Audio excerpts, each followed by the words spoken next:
नमस्कार, आप सभी का जन टीवी उत्तराखंड में स्वागत है। मैं हूं आपके साथ दीपिका जांगड़। खबरों की शुरुआत करेंगे उससे पहले एक नजर हेडलाइंस पर।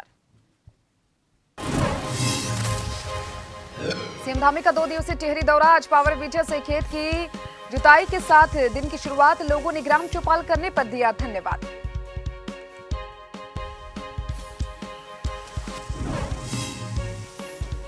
मुख्यमंत्री वात्सल्य योजना के तहत 6,319 लाभार्थियों को राशि ट्रांसफर। उत्तराखंड मंत्री रेखा आर्या ने परिजनों को किया आश्वस्त। कहा, धामी मामा के रूप में तो मैं बुआ के रूप में खड़ी, धामी मामा बने। उत्तराखंड के पांडुकेश्वर 4 धाम यात्रा शुरू होने से पहले विरोध के स्वर। व्यापारियों ने आंदोलन और बाजार बंद रखने की दी चेतावनी। उत्तरकाशी में मंत्री सतपाल की निकाली शव यात्रा।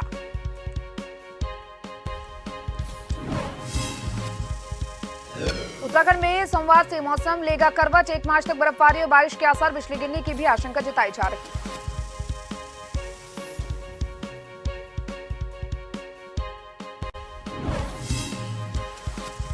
उत्तराखंड की बेटी देवी ने दुबई में नाम किया रोशन। Wheelchair racer para athlete marathon में बनाया रिकॉर्ड। 4 किलोमीटर की दौड़ को 35 मिनट में किया पूरा।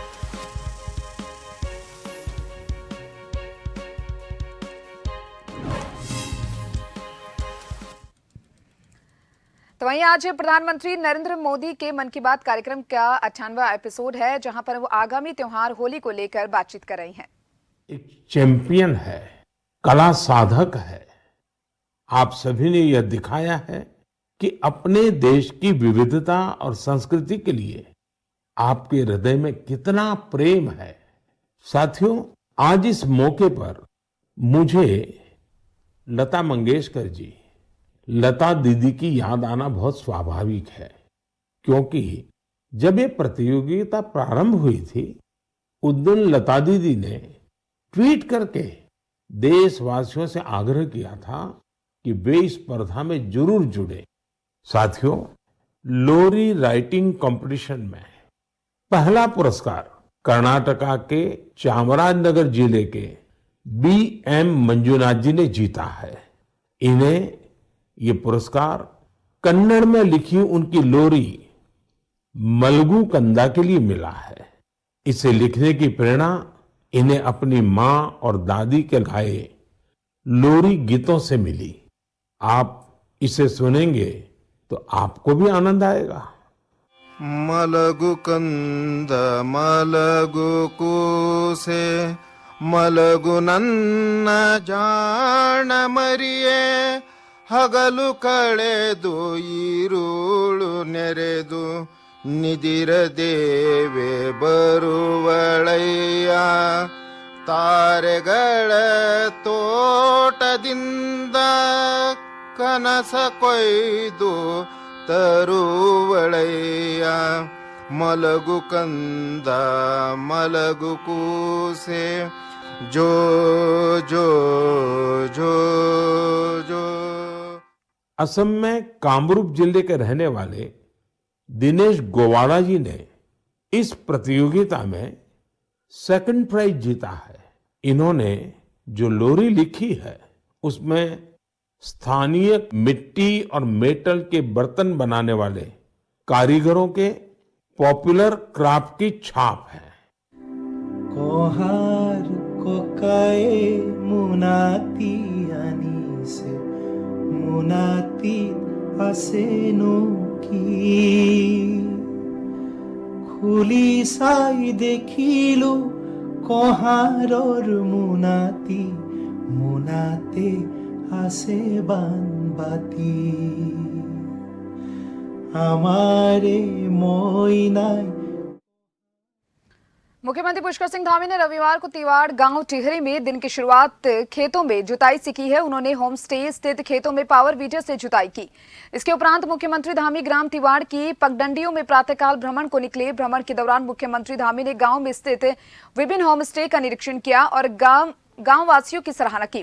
मुख्यमंत्री पुष्कर सिंह धामी ने महिलाओं और बच्चों से मुलाकात कर उनका हालचाल जाना। उन्होंने ग्राम वासियों से सरकार द्वारा चलाई जा रही विभिन्न योजनाओं का फीडबैक लिया। उन्होंने कहा सरकार द्वारा चलाई जा रही विभिन्न योजनाओं का अधिक से अधिक लाभ आमजन तक पहुंचे, इसके लिए सभी अधिकारियों को निर्देशित किया गया है। सरकार और आमजन के बीच परस्पर संवाद भी विकास में अपनी अहम सहभागिता निभाता है। गांव के विकास से ही उत्तराखंड का विकास संभव है।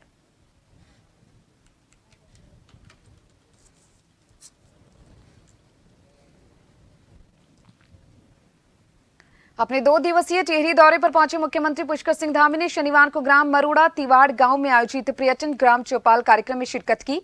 इस अवसर पर उन्होंने मरोड़ा तिवाड़ गांव में पर्यावरणविद स्वर्गीय सुंदरलाल बहुगुणा स्मारक बनाने की घोषणा की। साथ ही उन्होंने तिवाड़ गांव एकलिंग का शुभारंभ भी किया। इस अवसर पर मुख्यमंत्री ने सांस्कृतिक संध्या का अवलोकन भी किया। कार्यक्रम में मौजूद ग्रामवासियों, महिलाओं, विभिन्न पर्यटन व्यवसायियों ने पर्यटन पर आधारित ग्राम चौपाल की सराहना करते हुए मुख्यमंत्री को धन्यवाद अर्पित किया। इस अवसर पर लोगों ने पर्यटन को बढ़ावा देने के लिए विभिन्न सुझाव दिए और पर्यटन से संबंधित समस्याओं को मुख्यमंत्री के सामने रखा। मुख्यमंत्री पुष्कर सिंह धामी ने कहा कि पर्यटन नीतियों के सरलीकरण हेतु राज्य सरकार सिंगल विंडो सिस्टम को बढ़ावा देगी। उन्होंने कहा साहसिक पर्यटन को बढ़ावा देने के लिए अधिक से अधिक युवाओं को राफ्टिंग से जोड़ा जाएगा। पर्यटन पर आधारित चौपाल के दौरान मुख्यमंत्री मंच छोड़ महिलाओं के बीच बैठे और उनसे वार्ता की। उन्होंने गांव वासियों का हालचाल जाना, पर्यटन में आने वाली दिक्कतें, उनके समाधान और सरकार द्वारा मिलने वाली सहायता के बारे में जानकारी भी ली।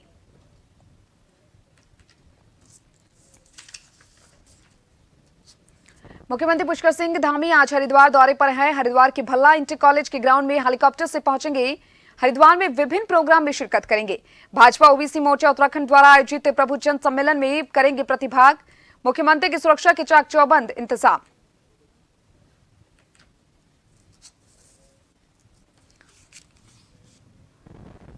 उत्तराखंड की महिला और बाल विकास मंत्री रेखा आर्या ने देहरादून स्थित महिला कल्याण और पुनर्वास केंद्र केदारपुरम में मुख्यमंत्री वात्सल्य योजना के तहत पीएफएमएस के माध्यम से 6,319 लाभार्थियों के खाते में माह दिसंबर 2022 और जनवरी 2023 की कुल 3,78,54,000 रुपए की धनराशि का डिजिटल हस्तांतरण किया।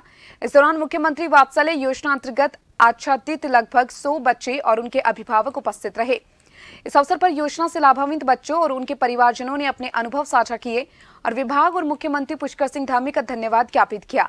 इस अवसर पर विभागीय मंत्री रेखा आर्या ने कहा कि वह सभी बच्चों और उनके परिजनों को आश्वस्त करना चाहती है कि प्रदेश के मुख्यमंत्री पुष्कर सिंह धामी जहां मामा के रूप में उनके साथ खड़े हैं, तो वहीं वह बुआ के रूप में सभी के साथ सदैव खड़ी हैं।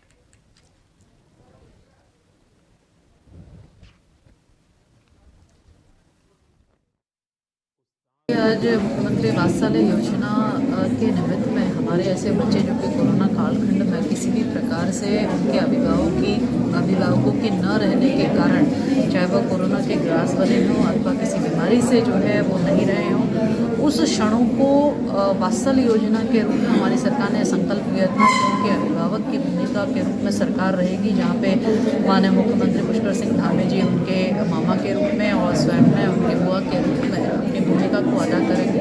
तो उसी के निमित्त आज एक और बढ़ता हुआ कदम है कि आज लगभग 2 महीने का जो दिसंबर और जनवरी का है, हमारे ऐसे बच्चे जो कि वात्सल्य योजना में जुड़ चुके थे उनको उनकी धनराशि जो आर्थिक मदद है आज वह पहुँचाई गई है। साथ साथ में उनके अनुभवों को भी आज जो है सुना गया है। प्रदेश सरकार और उत्तराखंड पर्यटन महकमे द्वारा आगामी 4 धाम यात्रा के लिए तीर्थ यात्रियों की संख्या वाले लिमिटेशन वाले फरमान को लेकर जोशीमठ के विष्णु घाटी पांडुकेश्वर बद्रीनाथ में धार्मिक पर्यटन तीर्थाटन से स्वरोजगार पाने वाले सैकड़ों कारोबारियों में सरकार के प्रति आक्रोश शुरू हो गया है। यात्रा कारोबार से जुड़े बद्रीनाथ पांडुकेश्वर क्षेत्र के लोगों में सरकार के खिलाफ भारी नाराजगी देखी जा रही है। बद्रीनाथ विष्णु घाटी के होटल कारोबारियों, व्यापारियों, पूजा सामग्री, प्रसाद विक्रेताओं और छोटे मंझोले कारोबारियों ने यात्रियों की सीमित संख्या वाली एसओपी को वापस लेने की मांग को लेकर आज पांडुकेश्वर नगर में आक्रोश रैली निकालकर अपने विरोध जताते हुए मांग की है कि सरकार जल्द प्रतिदिन सीमित तीर्थयात्रियों के पंजीकरण वाले फरमान को यात्रा से जुड़े स्थानीय लोगों के हित में वापस नहीं लेती है तो सरकार के खिलाफ बद्रीनाथ पांडुकेश्वर में जबरदस्त आंदोलन शुरू होगा और बद्रीनाथ यात्रा के पहले दिन से ही बद्रीपुरी के समस्त व्यापारियों के प्रतिष्ठान, होटल, ढाबा, होम स्टे को बंद रखा जाएगा।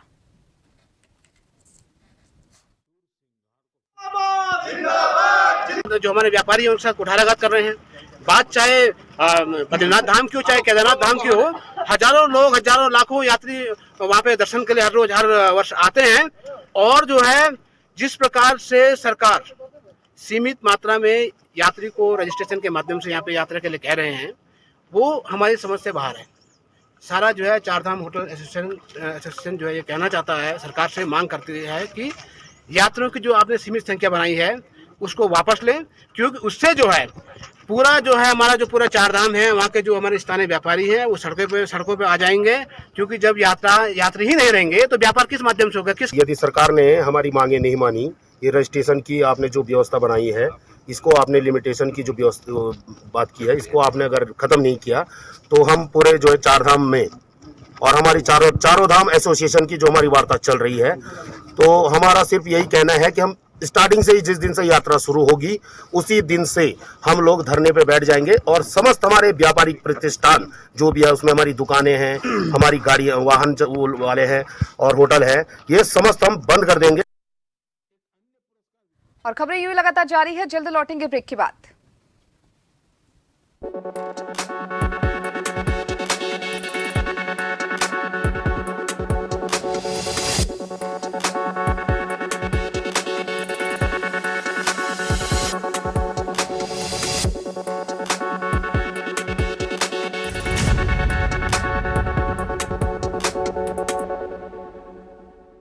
ऊर्जावान धामी सरकार की शानदार ऊर्जा पॉलिसी कर रही है ऊर्जा प्रदेश के 100% विद्युतीकरण का स्वप्न साकार। उत्तराखंड की अनुष्का को गणित के फॉर्मूले लगाना पसंद है और वो भी एक दिन प्रोफेसर बनना चाहती है। उसकी उम्मीदों को उड़ान दे रही है प्रदेश की कामयाब ऊर्जा पॉलिसी और राह रोशन कर रही है धामी सरकार।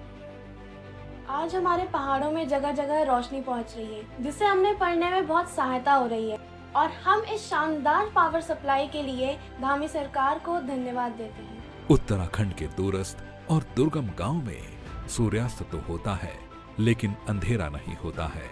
कुमाऊं और गढ़वाल के मैदानी और पहाड़ी क्षेत्र अब अंधेरे में नहीं डूबते हैं। गांव-गांव तक बिजली पहुंचाने का धामी सरकार का संकल्प आज सिद्ध हो रहा है।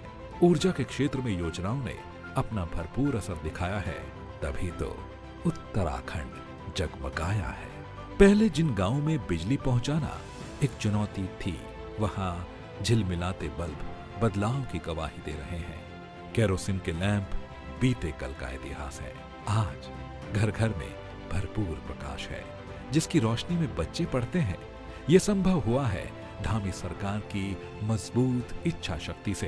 जब राज्य गठन हो रहा था तो राज्य गठन से पहले जो राज्य की मूल अवधारणा थी कि राज्य कैसे आगे बढ़ेगा, इसकी आर्थिकी का क्या साधन होगा, तो उसके मूल में था कि ये ऊर्जा प्रदेश बनेगा और ऊर्जा प्रदेश के नाते ही यहाँ की आर्थिकी बढ़ेगी, यहाँ का विकास होगा, यहाँ का संवर्धन होगा और हमारी मुख्य आर्थिकी का आधार हमारी ये जल विद्युत की परियोजनाएं बनेंगी। आत्मनिर्भर सशक्त बन रहा है ऊर्जा प्रदेश, प्रकाश से विकास धामी सरकार का उद्देश्य। विषम भौगोलिक परिस्थितियों से घिरा उत्तराखंड अब होगा और भी सुरक्षित और स्वस्थ, क्योंकि उत्तराखंड के सुदूर इलाकों में स्वास्थ्य सेवाओं को और बेहतर बनाने के लिए धामी सरकार ने शुरू किया ड्रोन तकनीक का इस्तेमाल। सरकारी अस्पतालों में जो है इस बारी से जो है ये ड्रोन की सुविधाएं भी जो है लागू हुई है, जिसमें जो है अगर किसी को जैसे देहरादून से कुछ सैंपल वगैरह भेजने हैं या कुछ जांच वगैरह करवानी है तो उनको भी जो है ड्रोन के माध्यम से जो है बहुत जल्दी और सही समय पे जो है इलाज हो रहा है। जैसे जो ब्लड सैंपल्स आ रहे हैं या फिर जितनी भी इन्वेस्टिगेशन होनी है उसमें जो ट्रांजिट टाइम है सबसे पहले तो वो बचेगा और जो पेशेंट के लिए ये सुविधा रहेगी कि एक तो उसकी रिपोर्ट्स उसका जो सैंपल वगैरह है वो जल्दी पहुँच जाएगा, दवाइयाँ भी बहुत जल्दी पहुँच जाएंगी और जो उसका जो आउट ऑफ पॉकेट एक्सपेंडिचर है वो कम हो जाएगा। उत्तराखंड के सुदूर इलाकों में दवाइयों को पहुंचाने के लिए स्वास्थ्य विभाग को मिली पहली कामयाबी के बाद अब ड्रोन के माध्यम से राज्य के दूरस्थ जिलों में लोगों को कम समय में वैक्सीन और दवाएं उपलब्ध कराई जाएंगी। ये टेक्नोलॉजी जहां आपदा के समय बेहद अहम साबित होगी, तो वहीं प्रदेश की कठिन भौगोलिक चुनौतियों में दवाओं टीकों को बेहद कम समय में जरूरतमंद तक पहुंचाकर लोगों की जान भी बचाई जा सकेगी। डिप्थीरिया, टिटनस और पेंटा की 400 डोज को ड्रोन टेक्नोलॉजी का उपयोग कर देहरादून से सीमांत जनपद उत्तरकाशी तक महज 40 मिनट में पहुंचाने के बाद अब राज्य सरकार और स्वास्थ्य विभाग की उम्मीदों को मिली है नई उड़ान। कम समय में दवाएं पहुंचाकर बचाएंगे मरीजों की जान। प्रदेश के सुदूर इलाकों में ड्रोन से कोविड वैक्सीन पहुंचाने के साथ साथ धामी सरकार जल्द ही ड्रोन तकनीक की सुविधा दुर्घटना, आपदा या अन्य किसी गंभीर स्थिति में प्राथमिक उपचार की दवाएं और अन्य सामग्री समय पर पहुंचाने में करेगी, क्योंकि धामी सरकार का लक्ष्य है स्वस्थ उत्तराखंड, सुरक्षित उत्तराखंड। राज्य में सौर ऊर्जा की अपार संभावनाओं को देखते हुए धामी सरकार ने अब सौर ऊर्जा के सही उपयोग एवं इसे बढ़ावा देने का संकल्प लिया है। इस महाअभियान को गति देगी नई सौर ऊर्जा नीति। उन्नति की राह आसान करेगी परियोजना में मिलने वाली सब्सिडी और प्रदेश के युवाओं को मिलेगा रोजगार। उत्तराखंड की नई सौर ऊर्जा नीति से रोशन होगा हमारा राज्य। पहाड़ के जिन गांवों में होगा सबसे ज्यादा सूरज की रोशनी का बसेरा, वहां सरकार बिजली से पैदा करेगी एक नया सवेरा। Uttarakhand renewable energy development agency द्वारा चुने गए 1000 गाँव में धामी सरकार सोलर प्रोजेक्ट लगाने पर विशेष रियायत देकर सौर ऊर्जा की दिशा में बड़ा कदम उठा रही है। पर्यावरण के पूरी तरह अनुकूल सौर ऊर्जा के माध्यम से हरित ऊर्जा प्रदेश बनने की राह पर तेजी से आगे बढ़ती धामी सरकार का कामयाब विजन है नई ऊर्जा नीति, जिसका लक्ष्य है 2027 तक 4000 मेगावाट सौर ऊर्जा का उत्पादन करते हुए पहाड़ के 1000 गाँव की तकदीर संवारना। 3 चरणों में बटी इस सौर ऊर्जा योजना के पहले चरण में उत्तराखंड प्रदेश के 25 वर्ष पूरे करने के अवसर पर 2025 तक 2000 मेगावाट और सरकार के 5 वर्ष पूरे होने यानी वर्ष 2027 तक 4000 मेगावाट सौर ऊर्जा उत्पादन का लक्ष्य रखा गया है। धामी सरकार सौर ऊर्जा नीति का दायरा बढ़ा रही है, जिसमें चयनित सोलर ग्राम में सोलर प्रोजेक्ट लगाने वालों को सरकार विशेष रियायत देगी। इसकी खरीद अनिवार्य रूप से ऊर्जा निगम करेगा और उन गाँव में होने वाले बिजली उत्पादन को ग्रिड तक ले जाने के लिए भी खास कार्य योजना बनाई जाएगी। मुख्यमंत्री के निर्देश पर नई सौर ऊर्जा नीति को इस तरह तैयार किया गया है ताकि भविष्य की ऊर्जा जरूरत को भी पूरा करते हुए उत्तराखंड को सर्वश्रेष्ठ राज्य बनाने की नींव मजबूत की जा सके। सौर ऊर्जा नीति से बदलेगी तस्वीर, ग्रामीण क्षेत्रों की संवरेगी तकदीर।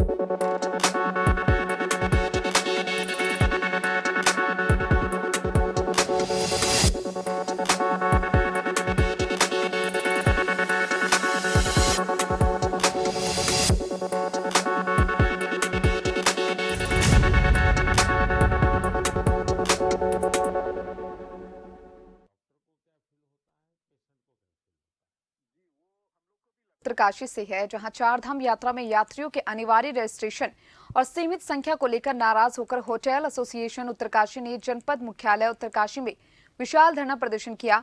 साथ ही पर्यटन मंत्री सतपाल महाराज की शव यात्रा हनुमान चौक से मेन बाजार होते हुए कलेक्ट्रेट परिसर तक निकालकर अपना विरोध दर्ज कराया।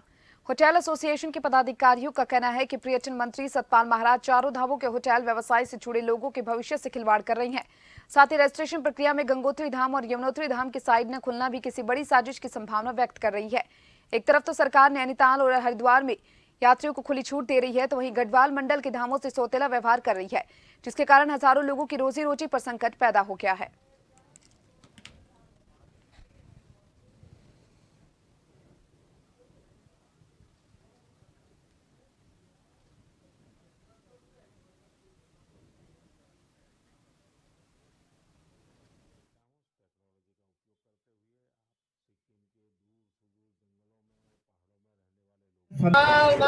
उत्तराखंड सरकार ने पंजीकरण की जो बाध्यता की है उसके खिलाफ और जो यात्रियों को सीमित संख्या के आधार पर चार धाम के दर्शन करवाने का जो निर्णय है उसके खिलाफ पूरे चार धाम में आज प्रदर्शन हो रहा है और हम लोग यहाँ पर सतपाल महाराज का आज अंतिम संस्कार कर रहे हैं पूरे चारों धाम में। सतपाल महाराज मुर्दाबाद। अगर सतपाल महाराज उत्तराखंड सरकार ने शीघ्र हमारी मांगे नहीं मानी तो 22 अप्रैल को चारों धाम के होटल व्यवसायी अपने अपने होटल बंद रखेंगे। जिस तरह से पूरे देश में सब कुछ खुला हुआ है, रात दिन वहाँ पे लोग चलते हैं, ऑल वेदर रोड बन गई है, रोड चौड़ी हो गई है, उसके बावजूद भी आप सीमित संख्या में पर्यटकों को आने दे रहे हैं, तो वो अभी से जिस तरह से एक गलत मैसेज गया है उसका विरोध करने के लिए और समय पर चेताने के लिए आज ये कार्यक्रम किया गया है। और इससे जो देश दुनिया से जो लोग यहाँ पर आते हैं उनके मन के अंदर उनकी जो जीवन भर की कमाई होती है, वो लोग जब यहाँ पर आते हैं जिस तरह से यहाँ पर रजिस्ट्रेशन की बात हो रही है, पंजीकरण की बात हो रही है, उसका विरोध किया जा रहा है। डोईवाला क्षेत्र के तमाम पत्रकारों ने मिलकर होली मिलन और सांस्कृतिक कार्यक्रम का आयोजन किया। कार्यक्रम में राधा रानी के शानदार नृत्य से कार्यक्रम में उपस्थित लोग झूम उठे। फूलों के साथ होली के रंग से पत्रकारों ने आम लोगों के साथ मिलकर जमकर होली खेली। कार्यक्रम में मुख्य अतिथि के रूप में उत्तरांचल प्रेस क्लब देहरादून के अध्यक्ष अजय राणा और पूर्व राज्य मंत्री वरिष्ठ भाजपा नेता करण वोहरा के साथ मधु Thapa, Shiv Prakash Semwal, retired commander SS माथुरी के साथ तमाम लोगों ने कार्यक्रम में शिरकत करते हुए होली मिलन कार्यक्रम में शिक्षक सिद्धार्थ शर्मा, सामाजिक कार्यकर्ता सुबोध जायसवाल, किसान उमेद बोरा, हनुमान चालीसा संगठन के अध्यक्ष मनीष सजवान के साथ तमाम पत्रकारों का सम्मान किया गया।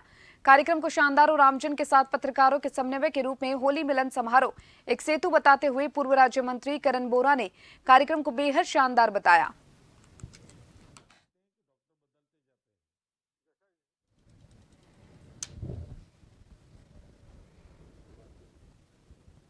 सम्मानित पत्रकार बंधुओं द्वारा किया गया और इनको मैं विशेष रूप से बधाई देता हूं कि इन्होंने एक सुंदर कार्यक्रम का आयोजन करके जो संदेश दिया कि होली का जो त्यौहार है उसको किस प्रकार से हमें मनाना चाहिए और ये रंगों का त्यौहार अपने आप में एक हर्षोल्लास खुशी का त्यौहार है। इसको हमने सब ने मिलजुल करके मनाया जाना चाहिए। ये एक संदेश पत्रकारों द्वारा दिया गया। बहुत शानदार आयोजन करते हैं और सभी को जितने भी चाहे राजनीतिक क्षेत्र में हो चाहे अन्य क्षेत्रों में हो सबको सम्मानित करने का जो होली में एक बड़ा बढ़िया कार्यक्रम आयोजन किया जाता है और फूलों की होली के साथ जो रंगों में सरोवर होते हैं बड़े काबिल तारीफ। प्रदेश में सोमवार से बदलेगा मौसम का मिजाज। 27 फरवरी से 1 मार्च तक बर्फबारी और बारिश के आसार। मैदानी इलाकों में बारिश और ओलावृष्टि की संभावना है।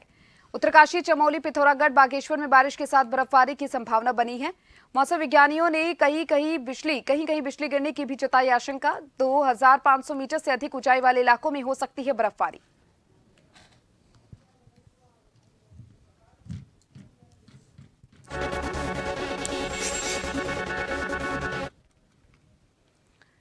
शारीरिक चुनौतियों को दरकिनार करते हुए उत्तराखंड की बेटी और सबसे कम उम्र की wheelchair racer para athlete hope Teresa David ने दुबई मैराथन में भारत की ओर से एकमात्र प्रतिभागी के रूप में प्रतिनिधित्व करते हुए 4 किलोमीटर की मैराथन को 35 मिनट में पूर्ण कर एक रिकॉर्ड कायम करते हुए उत्तराखंड राज्य का नाम रोशन किया। होप टेरेसा डेविड ने कहा कि उनका लक्ष्य है नेशनल गेम्स में भारत की ओर से खेलना और पदक हासिल करना है और इसके लिए वे अभी से ही कठिन परिश्रम और कड़ा प्रशिक्षण हासिल कर रही हैं। उन्होंने बताया कि दुबई मैराथन के लिए उन्होंने 1 माह का कठोर प्रशिक्षण किया और इस मैराथन में प्रतिभाग किया।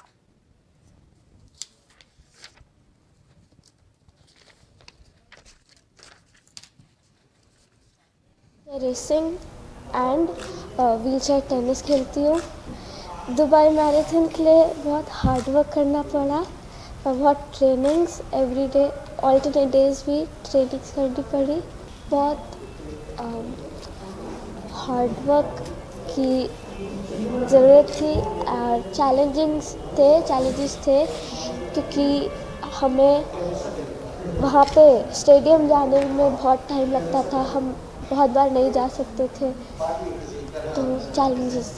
एंड इसने हमको बोला कि मुझे साइकिल चलाना है। हम नेक्स्ट डे साइकिल शॉप में गए। हमने ट्राई किया कि हम कुछ भी अरेंजमेंट करके उसको साइकिल दिलाएं और वो साइकिल चला पाए, बट अनफॉर्चुनेटली वो नहीं हो पाया एंड हम हार के घर वापस आ गए। उसके बाद हमने इंटरनेट में रिसर्च किया। Almost for a week Hope के फादर रिसर्च करते रहे एंड अपेरेंटली हमको एक पता चला कि व्हीलचेयर रेसिंग एक स्पोर्ट्स होता है and we'll try that. Uttarakhand के हल्द्वानी में पार्किंग की समस्या अब बढ़ती ही जा रही है और इस बढ़ती समस्या को देखते हुए अब जिला विकास प्राधिकरण बेहद सख्त हो गया है। शहर में बड़े शोरूम और कॉम्प्लेक्स में पार्किंग न होने पर प्राधिकरण ने ऐसे भवनों के खिलाफ अब कार्रवाई शुरू कर दी है। सिटी मजिस्ट्रेट ऋचा सिंह ने बताया कि शहर में ऐसे कई बड़े कॉम्प्लेक्स है जिन्होंने नक्शे में तो पार्किंग दिखाई लेकिन धरातल पर पार्किंग की जगह दुकान बना दी है। ऐसे सभी कॉम्प्लेक्स को चिन्हित कर नोटिस दिया जा रहा है। साथ ही उन्होंने सभी व्यावसायिक निर्माण कर रहे लोगों से अपील करी कि वे बेसमेंट में पार्किंग की जगह दुकान न बनाएं और लोगों को पार्किंग की सुविधा दें क्योंकि शहर में लगातार पार्किंग और जाम की समस्या बढ़ रही है। इसके बावजूद भी अगर किसी ने कॉम्प्लेक्स में पार्किंग नहीं बनाई तो उनके खिलाफ बड़ी कार्रवाई की जाएगी। उसने प्राधिकरण की तरफ से जो बड़े बड़े शोरूम थे जिन्होंने पार्किंग अपनी ख़त्म कर ली है या जो उनका बेसमेंट और पार्किंग था उसको वो अन्य व्यावसायिक चीज़ों में यूज़ कर रहे हैं, उनको प्राधिकरण की तरफ से नोटिस जारी किया गया है। और आपके चैनल के माध्यम से मैं लोगों से अपील करना चाह रही हूँ कि जो भी कमर्शियल जो अपनी एक्टिविटी कर रहे हैं उसमें जो भी पार्किंग के लिए उन्होंने दर्शाया है उसे वो ख़त्म मत करें, क्योंकि उसमें कड़ी कार्रवाई प्राधिकरण की तरफ से की जाएगी। और शहर में एक यातायात की व्यवस्था को सुदृढ़ करने के लिए पार्किंग की व्यवस्था करना अनिवार्य भी है। और इन सभी खबरों के साथ फिलहाल के लिए जन टीवी उत्तराखंड में इतना ही। मुझे दीजिए इजाजत। नमस्कार।